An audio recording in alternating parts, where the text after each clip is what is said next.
जवारश आमला ये इतनी ज़बरदस्त ताकतवर पावरफुल दवा है। अगर आपका दिल कमज़ोर है, घबराहट है, बेचैनी है, आपको ऐसा लगता है कि कोई मेरे पास आ गया, कोई इधर से आ गया, हर वक्त दिल में डर रहता है, दिमाग, दिल और मैदा अगर कमज़ोर है तो आपके लिए ये बेहतरीन दवाई है। इसी तरह आपको बार बार पेचिस की शिकायत है, दस्तों की शिकायत है, उसके लिए भी बेहतरीन दवाई है। दस्तों को रोक देता है, तबखीर को दूर करता है।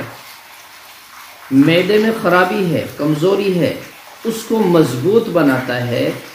ये जवारश आमला सादा है, जवारश आमला सादा के नाम से आपको लेना है। ये आपके लिए बेहद मुफीद है और आप इस आमले का इस्तेमाल बड़ी मजबूती के साथ कर सकते हैं।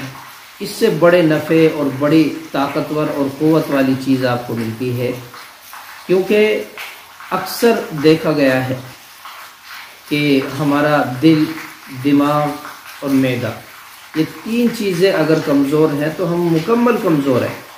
हमारा दिल ताकतवर, दिमाग हमारा फ्रेश और हमारा मैदा मजबूत, तो हम मुकम्मल मजबूत हैं। तो इसके लिए थोड़ा सा परहेज़ कर लें। आप शाम का खाना बिल्कुल सादा खाएं, आधी भूख खाएं, सोने से 2 घंटा पहले खाना खाएं, तो इंशाअल्लाह आप बचे रहेंगे। तली भुनी चीज़ों से थोड़ा सा परहेज़ कर लें, चावलों से परहेज़ कर लें और कुछ वक्त के लिए आप सिर्फ गर्म पानी इस्तेमाल करें। अब ये जो दवाई है जवारश आमला सादा, इसका तरीक़ा ये है कि आप 5 से 10 ग्राम या अपने हकीम के मशवरे से सुबह और शाम खाना खाने के बाद इस्तेमाल करना शुरू कर दें। इंशाअल्लाह आपकी परेशानियां दूर हो जाएंगी।